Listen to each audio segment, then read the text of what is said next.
اذا جاءك المنافقون قالوا نشهد انك لرسول الله والله يعلم انك لرسوله والله يشهد ان المنافقين لكاذبون وقال زید بن ارقم رضی اللہ تعالی عنہ فی المنافقین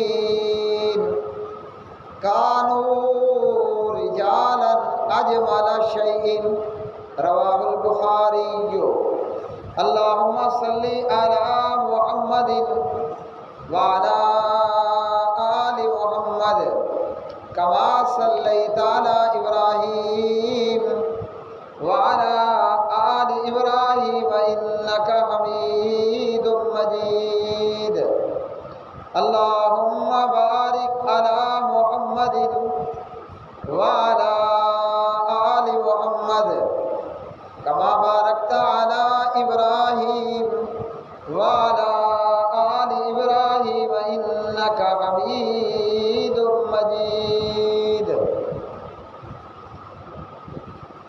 رب اشرح لي صدري ويسر لي أمري واحلل عقدة من لساني يفقهوا قولي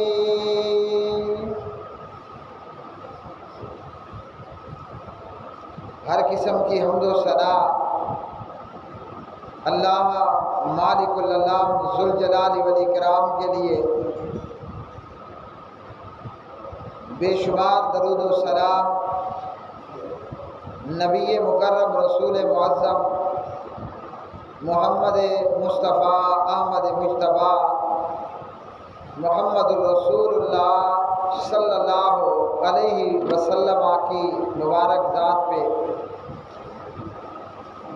آج کا خطبہ جمعہ سورۃ المنافقون، وہ سورت ہے جس میں اللہ وحدہ لا شریک نے منافقوں کا ذکر فرمایا ہے۔ منافق وہ ہوتا ہے کہ جس کی زبان پر لا الہ الا اللہ ہے اور جس کے دل کے اندر کفر ہے۔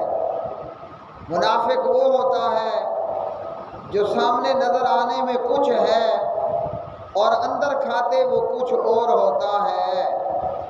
المنافقون، استاد محترم حضرت حافظ عبدالسلام بن محمد رحمہ اللہ پڑھاتے تھے، بتاتے تھے، سکھاتے تھے، اور انہوں نے اپنی تفسیر میں لکھا المنافقون النافقہ سے ہے، یہ چوہے سے ملتے جلتے ایک جنگلی جانور کے بل کا منہ ہوتا ہے۔ چوہے سے ملتا جلتا ایک جنگلی جانور ہے جس کے سوراخ کے منہ کو یربو کہا جاتا ہے۔ اب یہ وہ جانور ہے جو اپنے سوراخ کے دو منہ بنا لیتا ہے۔ المنافقون النافقہ سے ہے، اور یہ ایک جانور ہے جس کا نام یربو ہے۔ چوہے سے ملتا جلتا ایک جنگلی جانور کہ وہ اپنے بل کے، اپنے سوراخ کے دو منہ بنا لیتا ہے۔ ایک منہ اس طرح بناتا ہے کہ اس جگہ صرف تھوڑی سی مٹی کی تہ رکھتا ہے، وہ اپنا سر مارے تو اس کے بل کا سوراخ کا منہ کھل جائے، اور دوسرا اپنے سوراخ اور بل کا منہ وہ چھپا کر کے رکھتا ہے۔ منافق کبھی چوہے سے ملتے جلتے اس جنگلی جانور والا حال ہوتا ہے کہ جو ظاہری طور پر ایک منہ رکھتا ہے اور خفیہ طور پر دوسرا۔ ظاہراً وہ کلمہ پڑھ کر اپنے آپ کو مسلمان ظاہر کرتا ہے، اور باطناً وہ پکا بے ایمان، کافر اور دو نمبرہ ہوتا ہے۔ اور اس سے مراد منافقون سے مراد عبداللہ ابن ابی ابن سلول اور اس کے ساتھی ہیں۔ ظاہری طور پر یہ لوگ مسلمان ہوئے لیکن مسلمان تھے نہیں۔ اللہ وحدہ لا شریک کو دھوکہ دینے کے لیے اور کلمہ پڑھنے والوں کو دھوکہ دینے کے لیے بظاہراً یہ کلمہ پڑھ کر مسلمان ہوئے۔ انہوں نے یہ اپنی زبانی کہا اشہد ان لا الہ الا اللہ واشہد ان محمدًا عبدہ ورسولہ، ظاہراً کلمہ پڑھ لیا کہ ہم گواہی دیتے ہیں اللہ کے ایک اور یکتا ہونے کی، اور ہم اس بات پر بھی گواہی دیتے ہیں کہ یقیناً آپ اللہ کے رسول ہیں۔ اب مقصد کیا ہے؟ اللہ کو دھوکہ اور ایمان والوں کو دھوکہ دینا۔ تو اللہ سبحانہ و تعالیٰ کو دھوکہ کوئی نہیں دے سکتا۔ ایسا بیوقوف اور احمق دراصل اپنے آپ کو ہی دھوکہ دے رہا ہوتا ہے، لیکن اس بیوقوف کو اس بات کی خبر اور سمجھ نہیں ہوتی۔ اذا جاءک المنافقون، جب منافق تیرے پاس آتے ہیں، قالوا نشہد، تو آ کر کہتے ہیں کہ ہم گواہی دیتے ہیں، انک لرسول اللہ، کہ یقیناً تو اللہ کا رسول ہے، واللہ یعلم انک لرسول، ہاں جی، اور اللہ جانتا ہے کہ یقیناً تو اللہ کا رسول ہے، واللہ یشہد، اور اللہ شہادت دیتا ہے، ان المنافقین لکاذبون، کہ یہ منافق جھوٹے ہیں۔ اب میرے بھائیوں اور بہنوں، ظاہراً تو یہ بھی کلمہ پڑھ رہا ہے جی، اور نمازیں بھی پڑھتے ہیں، روزہ بھی رکھتے ہیں، جہاں فائدہ نظر آتا وہاں جہاد کے لیے بھی نکل جاتے۔ ان کو یہ لگتا کہ یہ جہاد کا سفر آسان سا ہے، اور امید ہے کہ توقع ہے کہ مسلمان یہ جنگ جیت بھی جائیں گے، تو قریب قریب کا اور جس جہاد میں فائدہ نظر آئے، جان جانا نظر نہ آئے، مال کا آنا نظر آئے، یہ منافق باقاعدہ جہاد بھی کرتے تھے، اور اپنے منہ زبانی کہہ بھی رہے ہیں کہ نشہد انک لرسول اللہ، ہم شہادت دیتے ہیں، گواہی دیتے ہیں کہ تو یقیناً اللہ کا رسول ہے۔ لیکن یاد رکھو پیارے مسلمان بھائیوں، زبان سے کلمہ پڑھ لینے کا نام مسلمان نہیں ہے۔ صرف اپنی زبان اور اپنی جبڑی، اپنے منہ سے کلمہ پڑھ لینا یہ اسلام نہیں ہے، یہ کافی نہیں ہے۔ جب تک کہ کلمہ اور اسلام اور ایمان آدمی کے دل میں گھر نہیں کرتا تو وہ بیکار اور فضول کا ہے، چاہے ظاہری طور پر نماز بھی پڑھے، روزہ بھی رکھے، ہاں جی، حج بھی کرے، عمرہ بھی کرے، جہاد بھی کرے،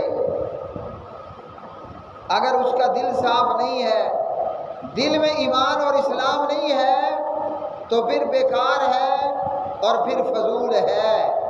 اور اللہ تو علیم بذات الصدور ہے، اللہ تو علیم خبیر ہے، اللہ تو نحن اقرب الیہ من حبل الورید ہے، ہاں جی، اللہ سبحانہ و تعالیٰ تو وہ دلوں کے حال بھید کو جاننے والا ہے۔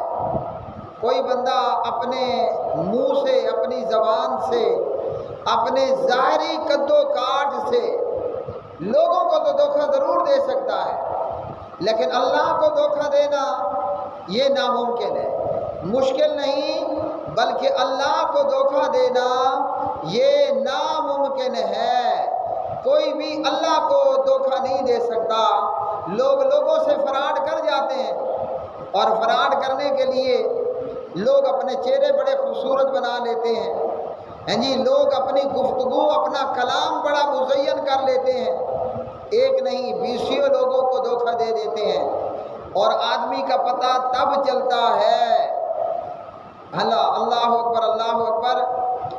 مومنوں کے امام اور امیر اور خلیفہ امام عمر ابن خطاب فرماتے ہیں کسی کا پتہ تب چلتا ہے جب آدمی اس کے ساتھ رشتہ لینے دینے کا معاملہ کرے، پھر پتہ چلتا ہے یہ کتنا حاجی ہے، کتنا قاضی ہے، کتنا مولانا ہے، کتنا یہ نمازی ہے، کتنا یہ شب بیدار ہے۔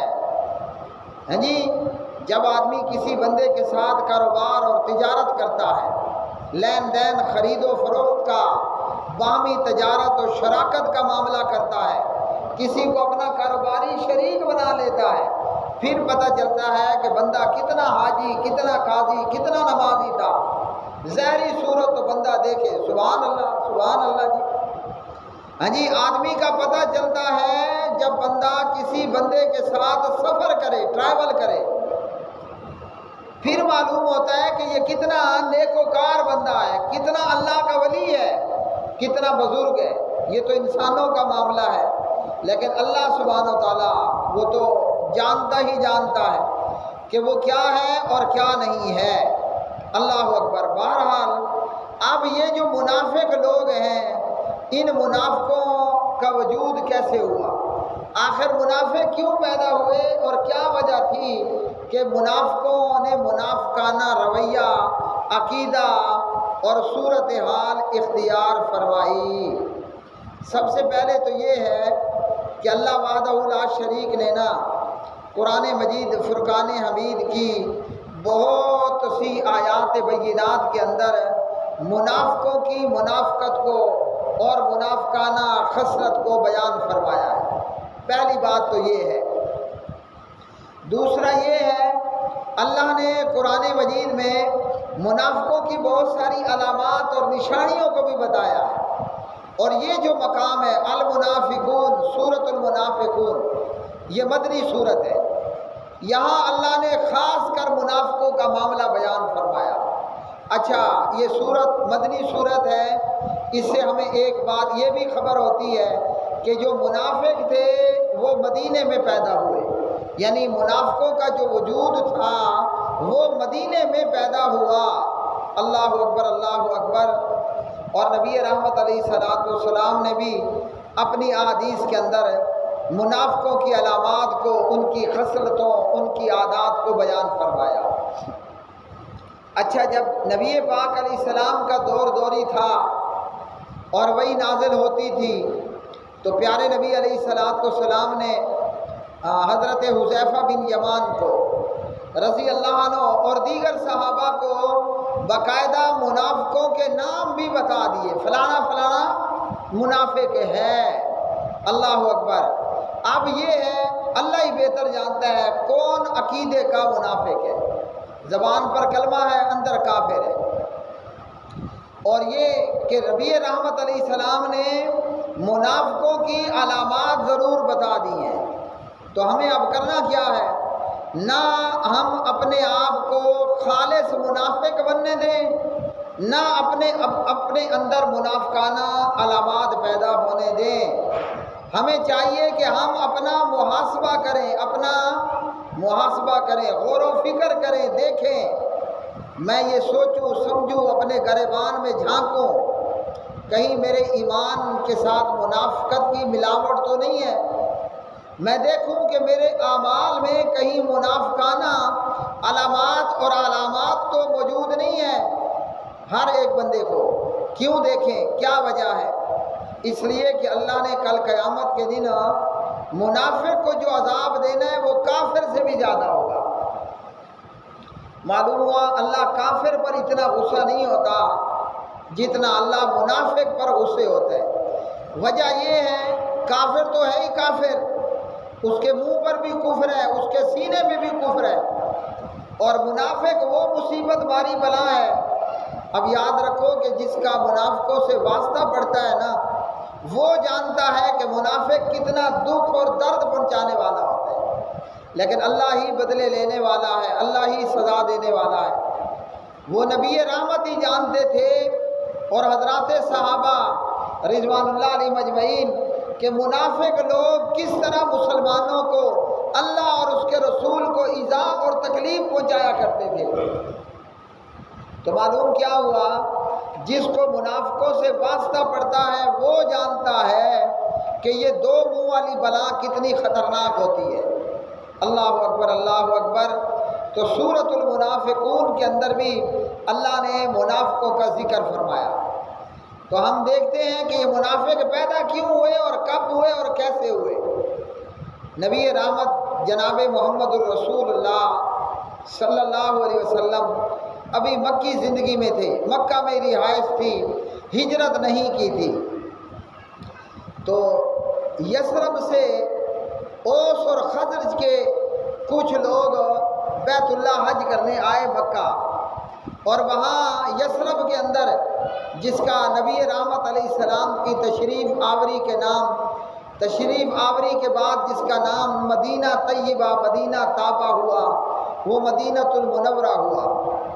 تو یثرب نامی اس شہر کے اندر اوس اور خزرج، بنو قریظہ اور بنو قینقاع، مشرکوں اور یہودیوں کے کئی قبائل آباد تھے۔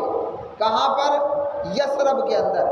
اور یثرب ایک بستی اور شہر کا نام تھا، جیسے کوفہ اور ڈیرہ اسماعیل خان ایک بستی اور ایک آبادی اور ایک شہر کا نام ہے۔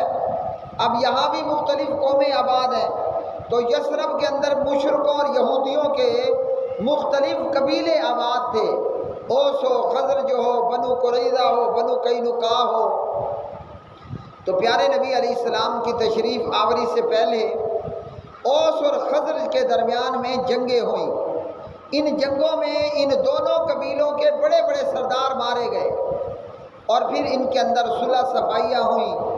ان لوگوں نے باہم مشورہ کیا کہ ایک متفقہ سردار مقرر کر لیتے ہیں۔ اب مشورے میں ایک تو سردار کے مقرر کرنے پر مشورہ ہوا، پھر مشورہ ہوا اب سردار کس کو بنائیں۔ تو عبداللہ ابن ابی ابن سلول ایک یہودی تھا۔ اتفاق ہوا کہ اس یہودی کو ہم علاقے کے لوگوں کے لیے، قبیلوں اور قبائل کے لیے مشترکہ جو ہے وہ اپنا سربراہ اور اپنا سردار مقرر کر لیتے ہیں۔ اور پھر عبداللہ ابن ابی ابن سلول کی باقاعدہ تاج پوشی کر کے اسے اپنا سردار بنا لینا، یہ ان لوگوں نے مقرر کر لیا، طے بھی کر لیا۔ لیکن بیچ میں اللہ کا کرنا یہ ہوا کہ ان مختلف قبیلوں میں سے مختلف لوگ، اوس اور خزرج وغیرہ میں سے لوگ وہ مکہ چلے گئے بیت اللہ کا حج کرنے۔ تو وہاں ان لوگوں کی نبی رحمت علیہ السلام سے ملاقات ہو گئی۔ آپ علیہ السلام نے اوس اور خزرج کے لوگوں کو کلمے کی، ایمان کی دعوت دی۔ اب اللہ کا کرنا کہ یہ لوگ مسلمان ہو گئے۔ جب یہ مسلمان ہوئے، یثرب آئے، تو ان مسلمانوں نے دیگر یہودیوں اور مشرکوں کو لا الہ الا اللہ محمد رسول اللہ کی دعوت پہنچائی۔ سال بھر میں اور بھی کافی سارے مسلمان ہوئے۔ اگلا سال آیا تو یہ مزید بڑی تعداد میں لوگ اس میں مسلمان بھی ہیں اور مشرک بھی ہیں، بیت اللہ حج کرنے کے لیے پہنچے۔ نبی رحمت علیہ السلام سے پھر ملاقات ہوتی ہے، اور آپ صلی اللہ علیہ وسلم ان کو پھر دعوت دیتے ہیں، اور بھی کئی مشرک مسلمان ہو جاتے ہیں۔ اور ان مسلمان ہونے والوں نے جو اب ہوئے، جو پہلے ہوئے، پیارے نبی علیہ السلام کو دعوت دی کہ یا رسول اللہ صلی اللہ علیہ وسلم، آپ نہ مکہ چھوڑ کر یثرب تشریف لے آئے، کیونکہ اہل مکہ، آپ کی قوم، برادری، علاقے کے لوگ بڑی زیادتی کر رہے ہیں، تو آپ یثرب تشریف لے آئیں، ہم آپ کا ساتھ دیں گے، آپ کو پناہ دیں گے، آپ کو شلٹر، دفاع اور ڈیفنس فراہم کریں گے۔ اللہ اکبر۔ تھوڑا عرصہ گزرا، پیارے نبی علیہ السلام ہجرت کر کے مکہ مکرمہ سے یثرب پہنچے، اور آپ حضور محمد الرسول اللہ صلی اللہ علیہ وسلم کی تشریف آوری سے یثرب جو بیماریوں کا گھر تھا وہ مدینہ طیبہ ہوا، وہاں سے بیماریاں دم دبا کر کے بھاگ گئی۔ اللہ اکبر۔ اب درمیان میں قصہ یہ ہوا کہ وہ جو عبداللہ ابن ابی ابن سلول کو سردار بنانا طے کرنا تھا، سردار بنانے والے مسلمان ہو کر محمد الرسول اللہ صلی اللہ علیہ وسلم کی سرداری کے جھنڈے تلے آ گئے۔ عبداللہ ابن ابی ابن سلول کا وہ خواب پورا نہ ہوا کہ لوگ مجھے سردار بنائیں گے، وزیر اعظم بننا ہو، صدر پاکستان بننا ہو، یا ایون کہ مسجد کا متولی تک بننا ہو۔ بہت سے لوگوں کو یہ کیا کہیں کیڑا یا خرابی ہوتی ہے کہ جناب میں وزیر اعظم بنوں، میں قوم کا سردار بنوں۔ تو عبداللہ ابن ابی کو بھی یہی سرکار تھا کہ میں سردار بنوں، میں سردار بنوں۔ نبی رحمت علیہ السلام کی تشریف آوری کی وجہ سے ابن ابی ابن سلول کا سردار بننا وہ خو کھاتے ہو گیا۔ اب یہ بندہ نبی رحمت علیہ السلام کا، اسلام کا اور مسلمانوں کا جانی دشمن بن گیا۔ دیکھتے دیکھتے مدینے کے بہت سارے یہودی بھی اور مشرک بھی کلمہ پڑھ کر کے لوگ دھڑا دھڑ مسلمان بندے ہیں، اللہ اکبر۔